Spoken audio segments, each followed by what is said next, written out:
Ngobak. Om Aryo Wardono Dari Karena pelanggan end user Tingwe zaman sekarang itu kritis, Om. Iya, butuh Orang- effort. Betul. Orang yang ilegal aja sekarang ini masih dicari sama orang. Oh iya. Apalagi tembakau yang legal dan halal gitu loh. Lu ada pertanyaan nggak?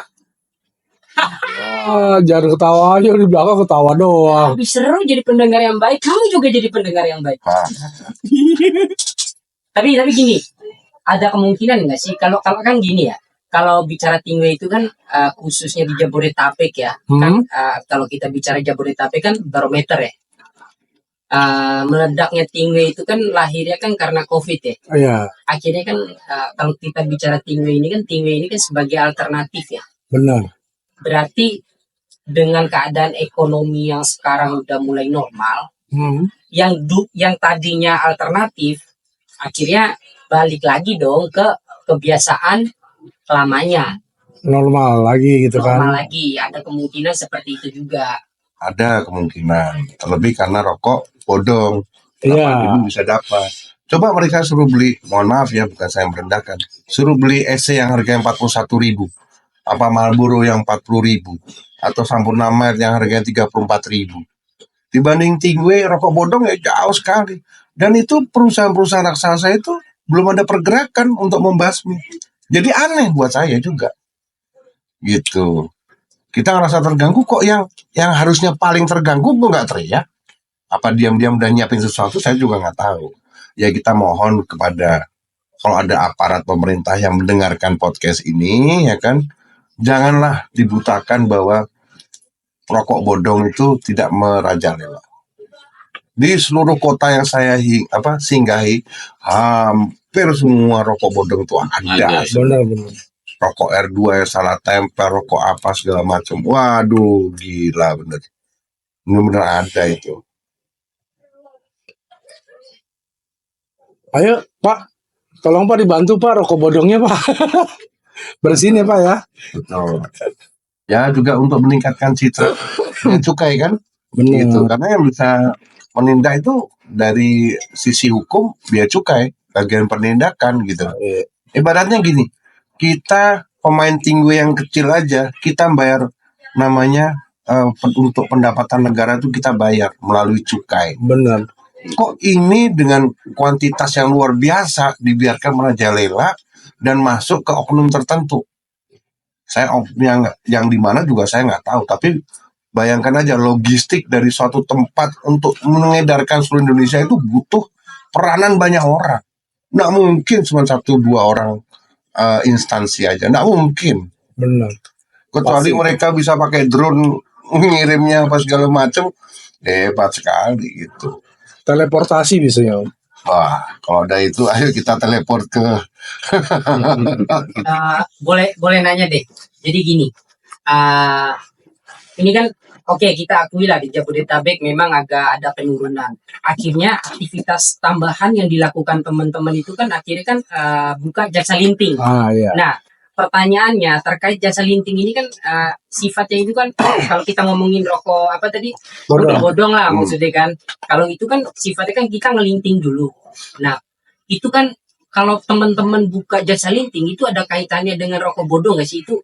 Karena ini perlu dijelaskan juga nih, jangan sampai teman-teman untuk meningkatkan omset terus tahu-tahu itu hal yang salah gitu loh. Gini, bisa saya jawab 2 hal. Saya nggak mau menyebutkan nama, tapi saya pernah berbicara sama pimpinan bea cukai. Saya nanya khusus, sebenarnya kalau toko-toko tembakau itu membuka jasa linting itu boleh apa enggak? Jawaban beliau sangat bijaksana. Antara hitam dan putih, Pak. Saya nggak bisa menjawab. Tapi logikanya begini, yang boleh itu sebenarnya kalau orang yang menjasakan sama yang dijasakan ada di satu tempat dan penyerahannya barang itu waktu itu juga, sebenarnya nggak apa-apa. Tapi yang terjadi, bro, gue pesan 0,5 kilo ya, besok pagi gue ambil hasil lintingannya, ya kan? Pertanyaannya, pada waktu kita menyerahkan barang itu, kamu menyerahkan tembakau apa rokok? Rokok. Rokoknya bodong nggak? Iya. Bodong. Itu yang menjadi rancu, gitu loh. Kecuali kamu cuman setengah on, tolong lintingin ya bro. Kalau misalnya nih, mohon maaf Pak, bea cukai, ada bea cukai pas lagi lihat segala macam. Loh Pak, ini saya tolong minta dilintingin, ini saya beli segala macam. Kan ada di satu tempat. Tapi kalau besok paginya nyerahin barang, apalagi dalam kuantiti banyak, kecurigaan itu pasti ada. Iya. Dan sangat wajar kalau bea cukai tidak membolehkan, gitu loh. Ada satu lagi kemungkinan semoga boleh sama bea cukai. Kalau boleh itu ada namanya kwitansi. Jadi ada kwitansi sendiri khusus untuk tembakonya 1 kilo. Ada kwitansi sendiri untuk jasa lintingnya sendiri. Gitu loh. Ini bukti bahwa yang dilintingkan itu adalah hasil dari 1 kilo tembakau yang dilintingkan. Gitu loh. Bukan hasil rokok bodong. Gitu. Kalau boleh sama pihak bea cukai loh ya. Karena kita memang harus ngakuin Tingwe itu kalah praktis saja. Dan Benar. harus diakuin orang tuh males untuk melinting, nggak punya Melinting. waktu. Padahal sebenarnya dari zaman nenek moyang kita tuh seninya ada melinting Melinting. sebenarnya. Tapi jangan salah loh ya Om Apri. Saya tuh banyak kan ke Warmindo makan di situ, bahkan ke kafe-kafe segala macam. Zaman dulu orang anak muda tuh kalau di meja dia taruh Marlboro, Surya, Sampurnama, biar kelihatan keren kan, rokoknya keren kan gitu. Zaman berubah dia. Orang habis itu nge-vape semua. Nge-vape, tahu-tahu bawa kopi, bawa ini segala macam. Percaya nggak? Banyak sekali saya ngelihat anak-anak muda kumpul di satu tempat di kafe di Warmindo bawa Melinting. kotak lintingan seperti punya Om Apri itu. Oh. Mereka melinting tuker-tukeran, ini ada rasa baru nih kopi. Ini kalau ini digabung kayak ini loh rasanya. Oh iya. Luar biasa memang sebenarnya. Anak muda udah nggak malu. Banyak anak muda yang bawa kotakan linting tuh banyak sekali. Pelanggan saya yang dari polisi, TNI, guru, ojol, mahasiswa itu nggak malu untuk melinting. Jadi sebetulnya di Tingwei itu sendiri ya, nggak cuman roll on your smoke-nya itu loh, tapi bisa pilih rasa sendiri loh. Betul, mereka bisa mengeksplor Iya, bisa kesenangan mereka sendiri mau rasa yang nggak pernah ada di toko pun bisa dijadiin itu loh. yang nggak ada di rokok reguler itu bisa ada di Tingwe gitu. Semoga ini tadi 2 jawaban bisa jawab pertanyaannya Om Lenga ya kan. Jadi tadi orang yang dijasakan sama menjasakan dari satu Harus tempat ada satu penyerahannya tempat ya. pada waktu itu juga. Nomor 2 ya ada kwitansi. Nih gue beli bakonya 1 kilo, ini jasa lintingnya costnya sekian, fee-nya sekian. Kalau ditanyain rokok bodong, ini loh Pak, ini jasa lintingan ini Pak, bukan rokok bodong, dan ini untuk konsumsi sendiri. Benar. Gitu loh. Yang ditakutkan, yang paling dibenci bea cukai itu apa sih? Rokok bodong. Gitu loh. Rokok yang tidak membayar upeti pendapatan ke negara. Itu yang mereka nggak suka. Gitu loh. Padahal hampir semua Tingwe di Indonesia itu sekarang semua pakai cukai. Gitu loh. Ada yang masih curah. Tapi sebenarnya tis itu apa sih hukumnya? Tis itu adalah tembakau yang sudah diiris dan sudah diolah memakai bahan kimia, dia wajib memakai cukai. Gitu loh. Jadi kalau kita ngomong tembakau asli Lombok, tembakau Madura, nggak usah pakai cukai. Tapi karena kita ini sekarang Tingwe modern, sudah ada rasanya segala macam, bahkan packingnya bagus-bagus, indah-indah, memang harus wajib pakai cukai. Dan itu memang haknya negara untuk mendapatkan pendapatan dari apa yang seharusnya. Kita nggak apa-apa. Makanya saya marah sekali kalau bea cukai menganggap rokok bodong itu sudah kita bahas. Buktinya ada. Kita bayar upeti ke negara, kok mereka dibiarkan merajalela? Benar nggak Om? Benar. Setuju nggak? Setuju ya. Itu dia. Kok dibiarkan, kenapa? Ini melibatkan instansi yang nggak 1-2. Logistik itu yang ngecek di darat itu truk apa segala macam ya. Nggak usah saya sebutkan lah. Karena distribusi ke daerah-daerah itu kan wah, panjang. Bisa sampai luar pulau, gimana caranya? Nggak mungkin pakai pesawat, karena kosnya mahal. Oh iya. Kan begitu. Kalau nggak truk ya kapal laut. Masa mereka nggak bisa ngecek satu-satu? Masa mereka diem aja? Iya. Tolonglah ya Pak. Tolonglah bantu. Tolonglah bantu Pak, gitu. Bantu dong Pak. Si Kasihan, Bapak. Pak. Pak, kasihan Pak. Ayo Takutnya gini. Kalau kayak gitu nanti para penggiat tingwe ya kan merasa rokok bodong itu kok dibiarkan aja. Nanti takutnya loh Pak, kita ikut-ikutan. Iya, ikut jualan loh Pak. ikut jualan dan masalah tingwe kita nggak usah beli cukai ya. Ngawur aja. Oh mereka boleh, kenapa kita nggak boleh? Benar, Gitu. benar. Walaupun kita nggak mau ya, gitu loh. Kita kan sudah bayar pemerintah aja, kita masih ada untung. Ngapain kita serakah? Bener Pak. Itu dia jawabannya. Ada pertanyaan lain? Tadi bagus tuh pertanyaan Om Nenga tuh. Sip. Tapi itu ya maksudnya saran ya kan, maksudnya kan mungkin teman-teman kan mengedepankan jasa linting untuk penambahan omset. Tapi alangkah lebih baiknya mungkin kalau kita bicara tingwe ini kan budaya ya. Ketika dilinting nama si yang punya toko, akhirnya kan budaya itu kan agak tergeser tuh. Nah, saran juga sebaiknya ketika si penjaga toko atau owner atau apapun ketika buka jasa linting, sedikit demi sedikit orang yang nyari jasa linting itu diarahi untuk ngelinting, karena ngelinting kalau udah mahir paling berapa lama sih? Cepet kan? Cepet lah. Paling- Nggak sampai 15 detik kayak nggak nyampe kok sebatang gitu. Paling Kalau notnya sih itu sih, maksudnya jangan dibiarkan terus, tapi tetap nilai budayanya itu tetap dimasukkan ke orang tersebut. Tuh, bottom line-nya itu sebenarnya seninya itu di melintingnya itu Iya. gitu. Karena zaman sekarang dari alat yang plastik sampai selorok, sampai becak, sampai elektrik yang harganya jutaan pun tuh sudah ada. Ini Gitu loh. bisa loh. Oh ini promosi. Oh iya, enggak. Promosi nih. Jualan om gitu. Itu bisa cepat, tapi lebih baik Betul. kita pakai tangan. Betul. Wah, lebih nikmat itu. Saya punya ponakan yang kuliah di UI, ya kan, cewek pula. Dia teman-temannya ngerokok semua. Karena bapaknya dia itu kenal tingwe saya, dia jadi aneh kok di rumah itu tiba-tiba bawa apel, bawa kopi. Bawalah dia itu selinting 2 linting ke teman-temannya. Yang teman-temannya semua itu kaget. Ini rokok merek apa? Gitu loh. Apa ayo gitu. Yang pada akhirnya semuanya sekarang minta untuk dilintingin rokok itu.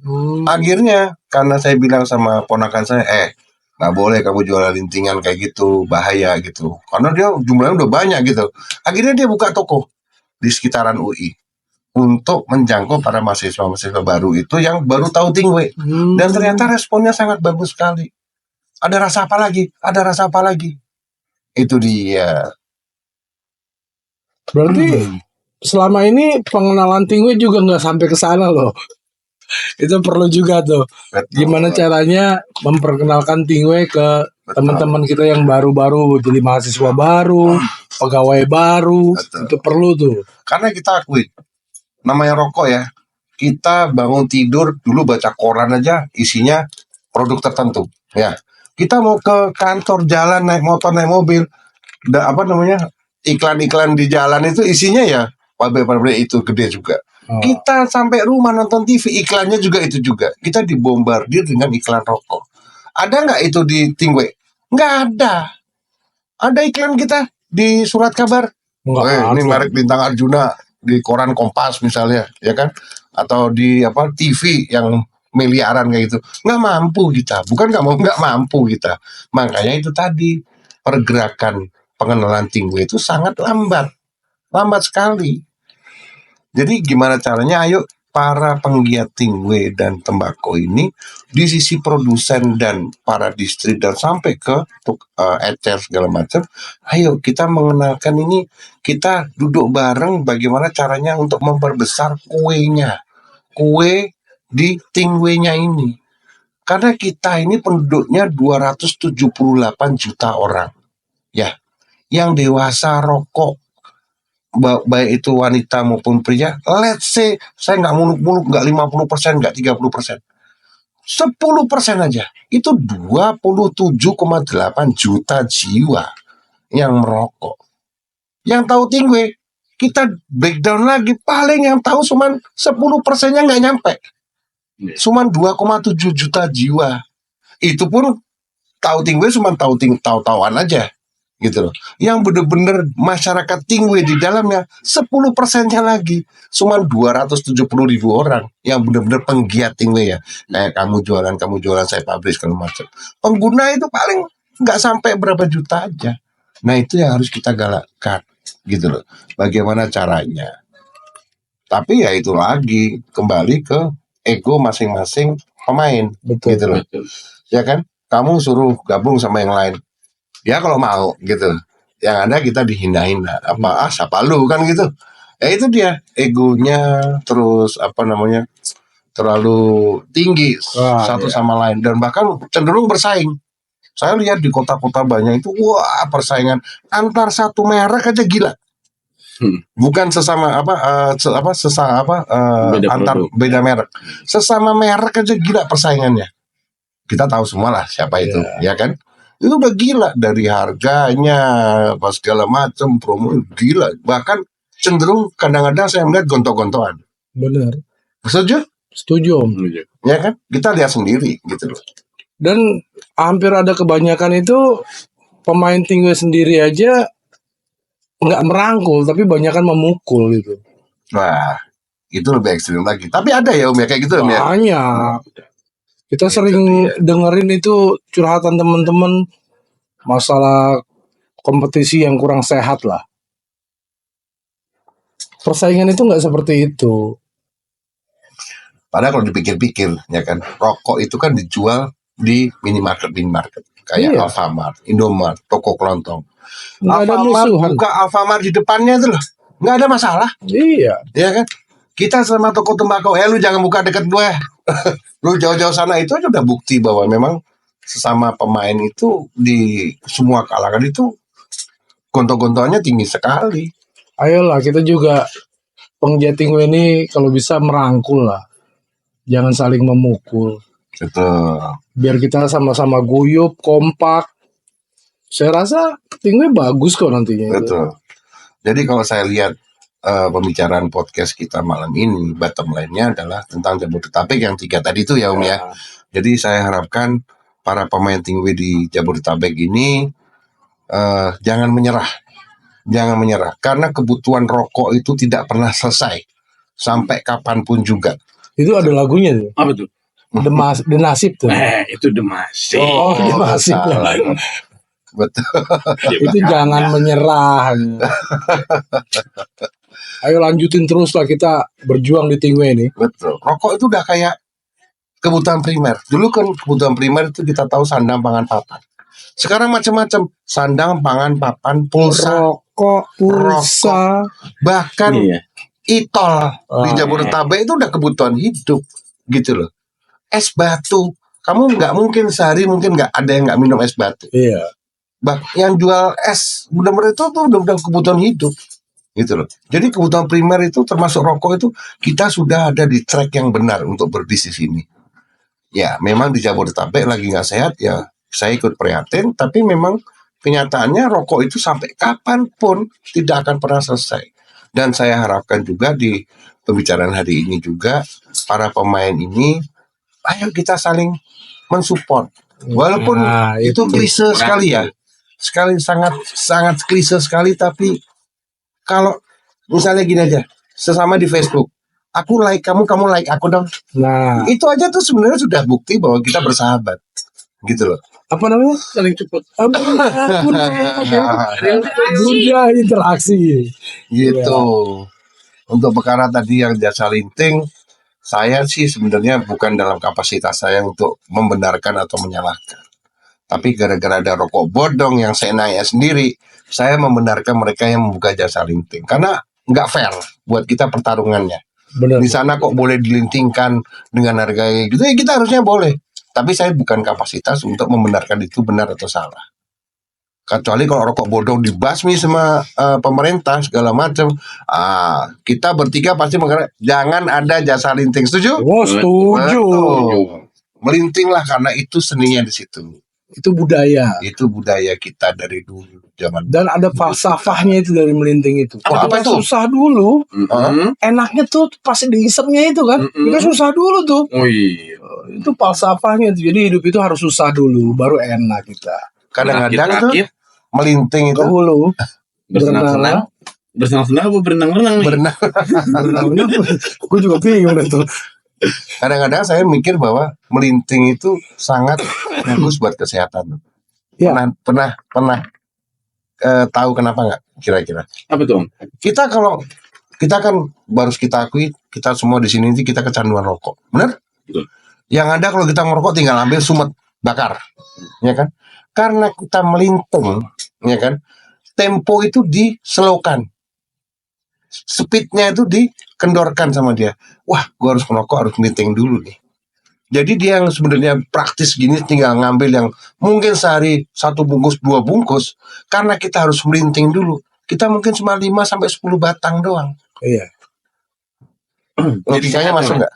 Jadi sehat, Om ya? Ya, logikanya dari kamu 20 batang, 30 batang, jadi cuma 10, kan harusnya karena melinting itu harus ada effortnya dan seninya, seni dan effortnya. Jadi dia untuk keinginan ngerokok itu agak berkurang. Itu analogi yang mungkin bisa dibenarkan dan kurang bisa dibenarkan sih. Tapi kalau menurut saya Om, selama kita melinting, apalagi pakai kayak gini nih Om. Ini kan jari jemari kita nih ikutan bergerak Om. Ini kan saraf itu selalu terhubung Om, sampai ke otak gitu. Ya. Jadi kemungkinan besar otak kita tuh selamat tuh, nggak jadi bego-bego bener tuh. Kadang-kadang ngelinting ya. Gitu ya. Bener loh. Olahraga jari ya. Iya, olahraga jari. Pantesan jarinya Om Kiki kurus-kurus. Iya. Olahraga terus, Om. Iya. Olahraganya gimana? Itu tadi. Ah, itu mah gamer. Gitu. Lah, budayain lah, ngelinting lah. Gitu. Ayo mau ditutup. Oke, jadi di segmen kita podcast ini cuman sampai nggak terlalu lama lah ya. Kita cukupkan sampai di sini. Tapi apa yang kita ngomong tadi benar-benar Iya, yang jadi itu intinya kita yang ngomong ini daging semua lah isinya lah. benar. Tapi daging yang halal loh, bukan daging babi. Iya. Oke, sampai di sini dulu perjumpaan kita di podcast kali ini. Terima kasih kepada Om Terima Mario. kasih buat Om Mario atas Sharing-sharingnya. waktunya dan sharingnya. Buat Lenga, terima kasih banyak yang udah menyempatkan waktunya. Buat Om Kiki juga Oh, iya. sudah bisa datang ke kita di hari ini Kak, datang kemana? ke podcast kita. Hai. Nanti besok kita akan ada lagi di podcast yang sama tentang masalah tingwe. Assalamualaikum warahmatullahi wabarakatuh. Selamat malam teman-teman.